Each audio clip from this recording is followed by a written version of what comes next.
Olá pessoal, nesse vídeo nós vamos falar sobre a criptografia quântica e sobre o protocolo BB84. Esse protocolo foi escrito por Benny de Bassart em 1984 e é o primeiro protocolo de criptografia quântica que descreve uma forma segura de transferência de uma chave para a criptografia. Que, ao contrário de muitos pensam, a criptografia quântica não vai ser utilizada para criptografar a mensagem em si, e sim simplesmente para compartilhar uma chave de criptografia de forma segura. Então, esse protocolo vai utilizar da computação quântica para tornar essa transferência segura. Como, por exemplo, quando você faz a medida de um qubit, você perturba o sinal daquele qubit. Então, é possível depois você verificar se houve uma perturbação, porque as leituras vão ser diferentes. E também não há como eu clonar um qubit e enviar um clone e ficar com um e realizar a medida. Assim, quem for ler não vai conseguir identificar que eu espionei. Isso não é possível por causa do teorema da não clonagem.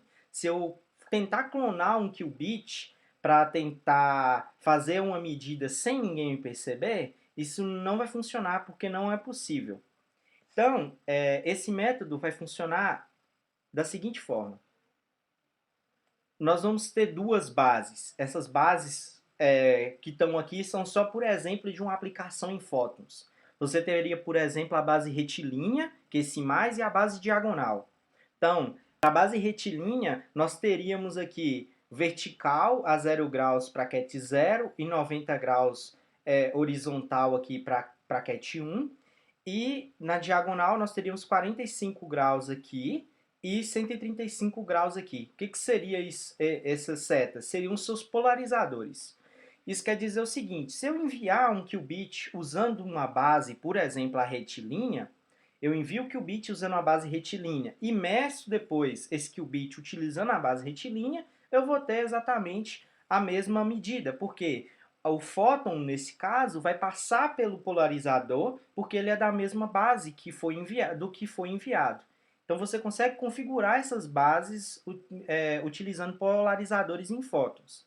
Mas se eu enviar um fóton utilizando uma base e tentar medir esse fóton utilizando um outro polarizador, esse fóton vai ser barrado por esse outro polarizador. E aí a minha medida é inconclusiva. Eu não vou saber qual vai ser o resultado final. Então, a partir disso, a gente vai conseguir fazer a transmissão aleatória de bits para no fim nós termos uma chave de criptografia compartilhada. Como é que vai funcionar? A Alice quer enviar um bit. Então ela vai escolher aleatoriamente uma das duas bases que ela tem. No exemplo, uma retilínea ou a diagonal. A mais ou a X. Ela vai polarizar o seu fóton usando a base escolhida e o qubit que ela quer enviar. Depois que Bob receber esse fóton enviado, ele vai escolher uma base aleatória para ler, ele vai fazer a leitura e vai armazenar a base que ele utilizou e a leitura que ele teve. O mesmo para a Alice. A Alice vai guardar o bit que ela enviou e a base que ela utilizou para enviar. No fim, depois de a Alice fazer isso sucessivamente, até obter uma certa quantidade de bits que ela quer para o tamanho da chave de criptografia, ela vai compartilhar as bases que ela utilizou para enviar para Bob e Bob também vai passar as bases que ele utilizou para Alice. Então vai ter esse compartilhamento de bases. Compartilhadas as bases, eles vão saber quais os bits que vão ser utilizados para a chave, que serão aqueles cujas bases foram as mesmas. Então aqui tem um exemplo. Alice quer enviar o bit 0. Ela utilizou uma base aleatória, que no caso aqui foi a retilínea. Bob também leu utilizando a base retilínea, então eles obtiveram o mesmo resultado. Já quando a Alice foi enviar o bit 1, ela utilizou uma base, só que Bob utilizou outra. Então seu resultado foi inconclusivo, não tem como saber, foi aleatório. Então esse bit não vai ser utilizado. No fim, somente aqueles que as bases foram idênticas vão ser utilizados como chave. E aí a Alice vai ter que enviar uma certa quantidade de bits até obter a quantidade necessária de bits para ela conseguir enviar uma mensagem criptografada para Bob utilizando a chave, dependendo do algoritmo que ela utilizar para a criptografia. Falando no algoritmo, um dos mais utilizados é esse aqui, que é o OneTimePad. Ele utiliza uma chave única para criptografar uma mensagem e ele é considerado o algoritmo mais seguro. Por quê? Porque ele tem certas regras que vai garantir essa segurança que eu vou mostrar mais à frente, que eu deixei comentado no código. Então, como a gente vai estar fazendo essa simulação? Vocês podem não ter entendido essa parte aqui utilizando fótons. Mas, se nós trocarmos essas bases por algo mais simples para a gente poder fazer no simulador. Como assim? Vamos fazer que nós vamos ter duas bases. Aplicar ou não a Hadamard. Isso vai ser nossas bases. Então, eu vou ter uma base que é aplicar Hadamard antes de enviar ou ler, e a outra base é não fazer nada, somente enviar ou somente ler. Então essas serão nossas duas bases. O que significa? Se a Alice enviar um qubit e passar ele na Hadamard antes de enviar, Bob, quando ele for ler, se ele aplicar a Hadamard, ele terá a mesma leitura do bit que a Alice enviou. Se ele não aplicar, ele vai ter uma medida aleatória. Então a gente poderia estar utilizando isso para poder fazer esse compartilhamento de chaves e poder criptografar mensagens utilizando Python e Q#. Então vamos passar agora para o simulador para me mostrar para vocês o código. Então, aqui está o código. Aqui temos o host.py e o bb84qs, que é os arquivos que vão fazer essa simulação do protocolo. Então aqui eu estou importando o Q#, eu estou importando essa random aqui por causa dessa função, que eu vou falar mais na frente, e do nosso BB84, eu estou importando essa operação, que BB84, e a random bit que eu criei. O que vai acontecer? Para compartilhar uma chave, vamos fazer o seguinte, eu vou querer compartilhar mensagens entre Alice e Bob. Alice quer compartilhar mensagens entre ela e Bob. Ela vai utilizar qualquer caractere da tabela ASCII2. Isso quer dizer que ela vai precisar no mínimo de 8 bits. No nosso código para criptografia, nós vamos utilizar o OneTimePad. O que o OneTimePad faz? Ele precisa das seguintes características para funcionar. Ele precisa de uma chave que deve ser verdadeiramente aleatória, que significa o quê? Que eu vou ter que gerar bits aleatórios para formar a chave, assim ela será segura. Então, nós vamos utilizar o quê? Qubits quânticos para gerar essa chave aleatória para a gente, então ela vai ser verdadeiramente aleatória.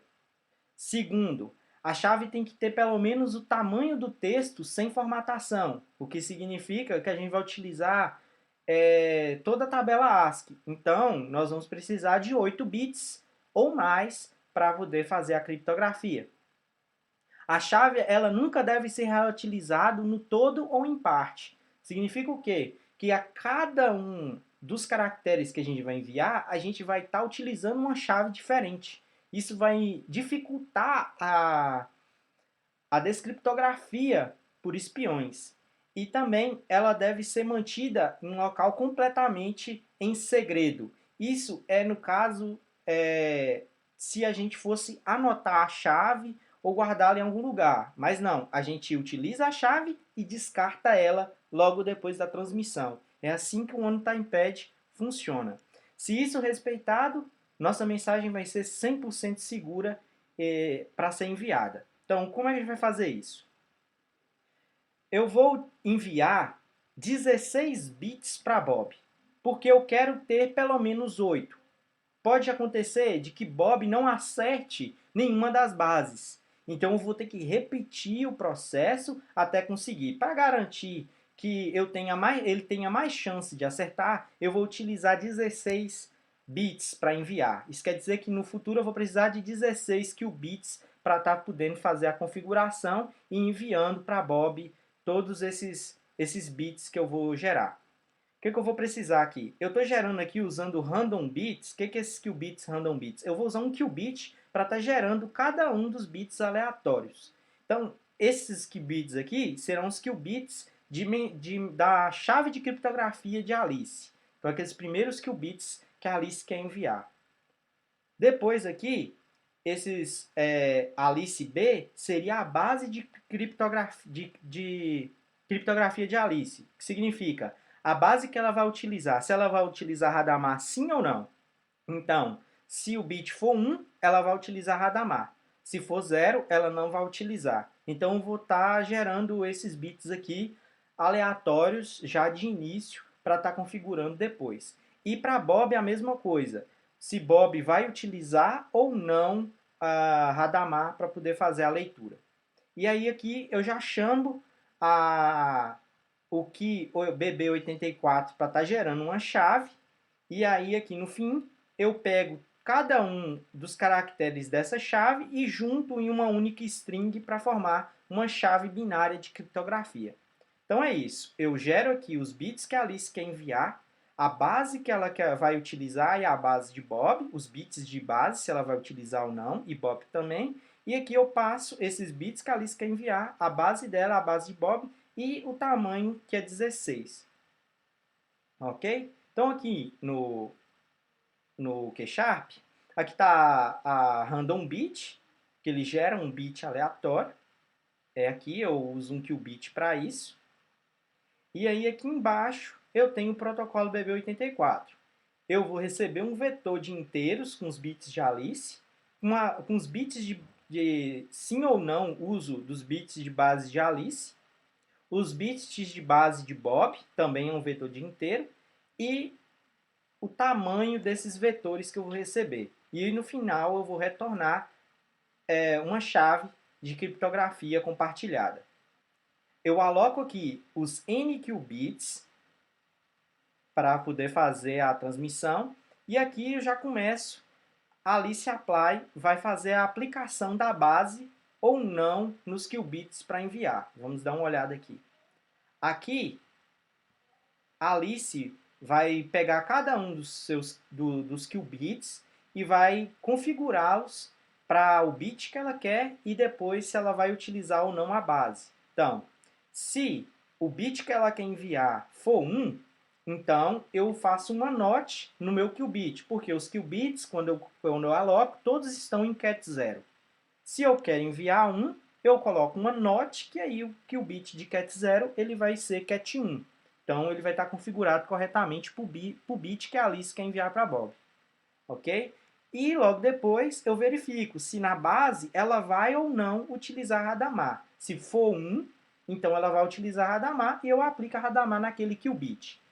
Nesse meio tempo aqui, como a gente está trabalhando numa simulação, logo depois dela ter feito isso, ela teria que enviar. Então ela vai estar enviando um por um. Então aqui ela fez o bit 0, configurou, enviou. Fez o bit 1, configurou, enviou. Até n-1. Ok? Então, depois dela aplicar, ela faz a transmissão qubit por qubit para Bob. Se for por fótons, ela pode utilizar a fibra ótica e sim em condições ideais.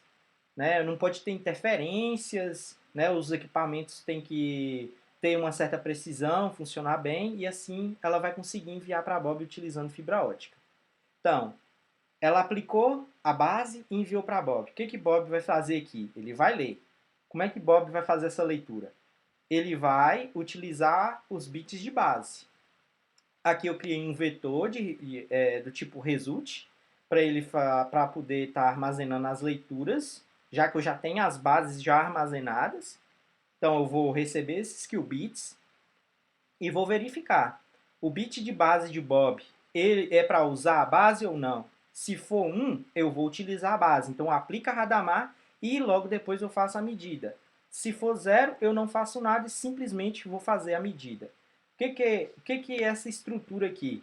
Essa estrutura é a forma de que o Q Sharp faz para poder estar modificando um vetor mutable dentro de uma operação. Então aqui eu coloco qual é o vetor que eu quero, coloco W contra barra igual, o índice do vetor e coloco essa seta para fazer a inserção do valor. Então, eu faço isso aqui, as n-1 vezes, então a cada qubit que a Alice for enviar, Bob estaria fazendo, aplicando ou não a base e logo depois fazendo a medida e armazenando. e por aí vai, até no final ele ter todas as medidas dos qubits que a Alice enviou. Então, aqui, Bob recebeu, e bem aqui essa instrução simplesmente é para converter todo aquele vetor que é do tipo result, eu converto tudo para um vetor de inteiros. Isso para ficar mais simples na hora de fazer comparações. Porque agora aqui, a Alice, o que ela vai fazer? Ela vai compartilhar com o Bob a chave dela por meio público, pode ser por meio público, então ela pode usar a internet comum para isso. Ela vai compartilhar as bases dela com Bob e Bob vai compartilhar as bases dele. Então, no final, vou fazer só um processo uma vez, que seria o mesmo para os dois. Eles vão verificar se a base deles é igual à base do que o outro usou. Então, se a base de Alice for igual à base de Bob, eu vou utilizar esse bit que foi medido dentro da minha chave. Então, aqui eu monto essa chave e retorno ela para o Python, que aí eu já vou ter uma chave compartilhada entre os dois. Então, é assim que vai funcionar o protocolo BB84. Simples assim. É desse jeito que ele funciona. Essa intercalação entre bases que vai deixar mais complexo para caso alguém fosse espionar, porque ele não vai saber que bases cada um utilizou para poder fazer as próprias leituras dele, entendeu? Então, a partir daí, com essa chave já compartilhada, a gente vai poder trabalhar na nossa criptografia. Então aqui, gerei a chave compartilhada. O que vai acontecer? Nós vamos utilizar o OneTimePatch, vou imputar uma mensagem que eu quero enviar, como eu estou usando todos os números da tabela ESC, então eu posso estar colocando caracteres, acentos, de qualquer forma aqui, e aí eu vou poder estar enviando essa mensagem. Primeira coisa, Alice, ela vai criptografar a mensagem. Então, vou passar aqui, ela vai passar a mensagem e para cada caractere dessa mensagem, a Alice vai ter que gerar uma chave compartilhada com Bob, criptografar o caractere e enviar esse caractere para Bob. Ao mesmo tempo, Bob vai estar do outro lado e vai descriptografar utilizando a chave que ele obteve compartilhada e depois de descriptografar, ele descarta a chave. Então, primeiro passo, criptografa a mensagem. Então, aqui em criptografar a mensagem, o que eu faço? Eu vou ter um vetor de mensagem criptografada e um vetor de chaves. Então, para cada caractere, eu vou gerar uma chave compartilhada e vou criptografar esse caractere utilizando essa chave. Vou armazenar cada chave para a gente poder estar dando uma olhada depois. Então aqui eu vou criptografar cada caractere. Como? Eu vou simplesmente aqui é descriptografar. Criptografar, eu vou simplesmente somar o decimal da representação decimal desse caractere com a minha chave também em decimal inteiro. Então eu vou somar esses dois inteiros e vou tirar módulo do tamanho total que a chave, que o caractere pode ter. Então ele pode ir de 0 a 255. Então eu vou fazer isso, a soma entre a chave e o caractere, módulos 255. Isso aí vai me dar o valor que eu quero enviar. Então eu vou pegar isso, converter para binário e enviar para Bob. Bob, o que Bob vai fazer? Para cada caractere, ele vai fazer o contrário. Ao invés de somar, ele vai subtrair com a chave e vai tirar o módulo 255. E aí ele vai ter o caractere que foi enviado. Ok? Então é dessa forma. Para cada caractere que a gente enviar, a gente vai criptografar com uma chave e vai estar fazendo o envio. Veja que esse processo ele é meio que demorado. E é uma das características desse protocolo, porém é seguro. Entendeu? Então nós vamos fazer a simulação, já deixei aqui rodando. Aqui, logo depois de enviar, eu vou ter as chaves e a mensagem que foi criptografada, e no fim eu vou ter que passar essa mensagem criptografada e as chaves que foram compartilhadas, e aí Bob vai ter a mensagem descriptografada.